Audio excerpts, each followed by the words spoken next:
sens indécis, bloqué dans ton travail, dans ta relation ou dans un autre aspect de ta vie, tu as du mal à décider, tu as du mal à avancer, tu passes beaucoup trop de temps à y réfléchir ou bien à te divertir pour justement ne pas y penser. Si c'est le cas, on va explorer cette situation de blocage ensemble et ce qu'on peut y faire. Moutassem Amour avec toi, j'accompagne les personnes vers une réduction du stress à l'aide de la méditation pour qu'elles puissent retrouver plus de sérénité et de la légèreté d'esprit. Donc parfois moi aussi je me sens dans une situation de blocage, j'ai du mal à choisir, j'ai peur de me tromper, je m'assurer que je fais le bon choix et je suis dans la retenue, il y a cette indécision et parfois c'est vrai que lorsqu'on n'avance pas et qu'on hésite trop, il y a une tension qui commence à s'installer en nous. Donc moi ce qui m'aide lorsque je suis dans ces situations, c'est de faire le premier pas. C'est-à-dire même si je ne suis pas sûr de la direction où je vais aller, je commence à agir, même en faisant des petites choses. Et l'avantage de faire le premier pas, c'est d'une part, ça va nous permettre de savoir si c'est la bonne direction ou pas. Assez vite, on va voir si on se trompe ou pas. Ça va permettre aussi de dissiper la tension parce que lorsqu'on a beaucoup d'indécision, il y a donc on veut y aller, mais on est dans la retenue aussi. Donc, le fait de commencer à agir, on relâche cette tension. Ça nous permet aussi, troisièmement, d'être davantage disponible pour les autres aspects de notre vie.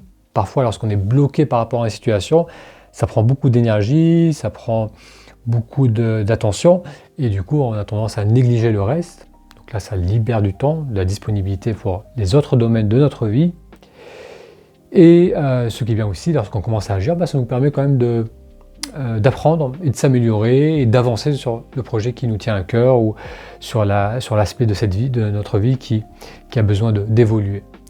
Et le fait de faire ce premier pas, puis le deuxième, puis le troisième, même si on n'a pas la motivation, même si on n'est pas sûr, ça permet de passer le cap et sortir de cette situation de blocage.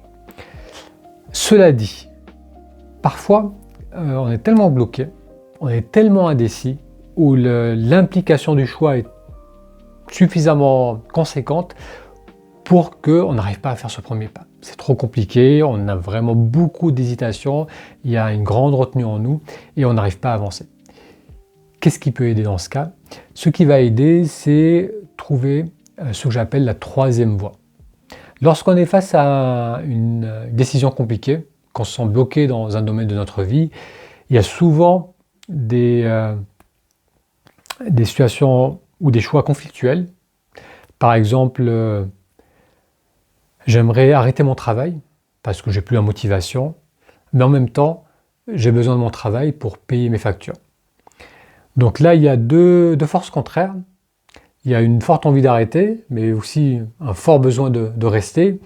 Et d'une part, il y a une envie qui nous pousse vers l'avant, d'autre part, il y en a une qui nous retient à l'intérieur, qui nous retient là où on est.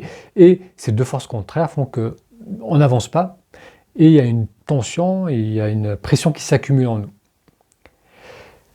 Trouver la troisième voie, c'est être capable de trouver en soi un chemin qui va offrir beaucoup moins de résistance et qui va nous permettre de faire le premier pas. Lorsque j'accompagne une personne en travail individuel, c'est la partie introspective de la méditation. On va utiliser d'abord la méditation de pleine conscience pour accéder à un état de calme, de silence en soi, pour ensuite pouvoir explorer ces situations conflictuelles, leur donner de l'espace, leur permettre d'être là et permettre aussi à une solution, à une nouvelle solution, à une troisième voie d'émerger. Donc pour reprendre l'exemple de tout à l'heure, vouloir arrêter son travail ou continuer dans son travail, j'ai par exemple deux personnes qui étaient dans ce dilemme, qui étaient dans cette situation, et en faisant ce travail de méditation et d'introspection, elles ont été surprises par les réponses. Une personne, la réponse qui lui est venue, c'est de travailler un peu moins d'heures, donc de passer en temps partiel à 80%, ce qu'elle a demandé, qu'elle a fini par obtenir. Ça lui a permis de commencer à consacrer du temps sur un projet personnel qui lui tenait à cœur, et elle a de ce fait dissiper cette tension et ce besoin de décider. L'autre personne qui a fait ce travail a ressenti que la solution était de se former. Elle sentait que partir maintenant c'était trop tôt, qu'elle avait besoin d'acquérir plus d'expérience, plus de savoir. Donc elle a trouvé une formation qui était en accord avec son travail, qui l'intéressait, qui a été accepté par sa direction et qui lui a permis de se former.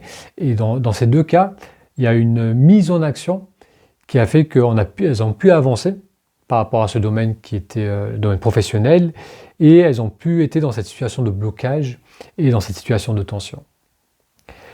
Donc si toi aussi aujourd'hui tu es dans cette dynamique d'être complètement bloqué par rapport à une situation ou un domaine de ta vie, ça peut être professionnel, relationnel, amical, familial, où tu sens qu'il y a un choix à poser et que les deux choix qui sont là, ça crée plus de tension qu'autre chose et ça n'amène pas d'action.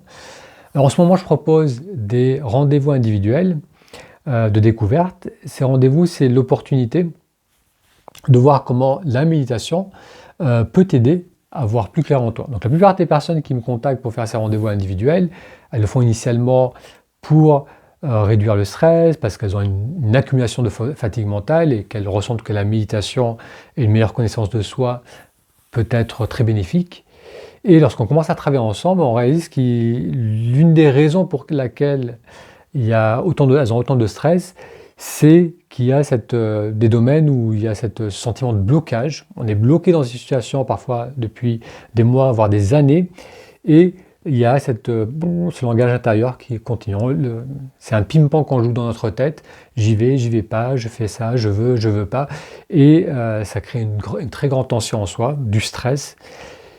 Et donc lorsqu'on prend conscience qu'il y a cette problématique, utiliser ces différentes techniques d'introspection pour trouver une troisième voie qui va permettre de dissiper la tension et de commencer à agir, ça va faire une très grande différence. Ça va permettre de se sentir beaucoup plus détendu, ça va permettre aussi de reprendre confiance en soi. Sentir qu'on a une capacité d'action sur notre vie, qu'on n'est pas en train de subir totalement, complètement notre quotidien. Donc si tu souhaites faire ces rendez-vous découvertes qui sont gratuits, qui sont sans engagement, et je te mettrai le lien sous cette vidéo et ça te permettra d'accéder au planning. Alors ce qui est intéressant aussi avec ces séances qui sont individuelles, c'est que ça permet de voir plus spécifiquement, donc de mettre des mots sur le stress qu'on peut ressentir. Donc très souvent lorsque je m'entretiens avec une personne, elle me dit je suis stressé par rapport à mon travail ou par rapport à ma relation. Mais il n'y a pas un langage qui est identifié, spécifique. Et pourtant, être très clair sur quel est ce langage intérieur par rapport à cette situation de travail ou relationnelle qui crée ce stress en moi, parce que commencer à être très clair sur quel est ce langage intérieur, c'est aussi commencer à trouver la solution. Donc pour en savoir plus sur cet accompagnement et pour faire un rendez-vous découverte, je t'invite à suivre le lien qui est sous cette vidéo, ça te permettra d'accéder au planning.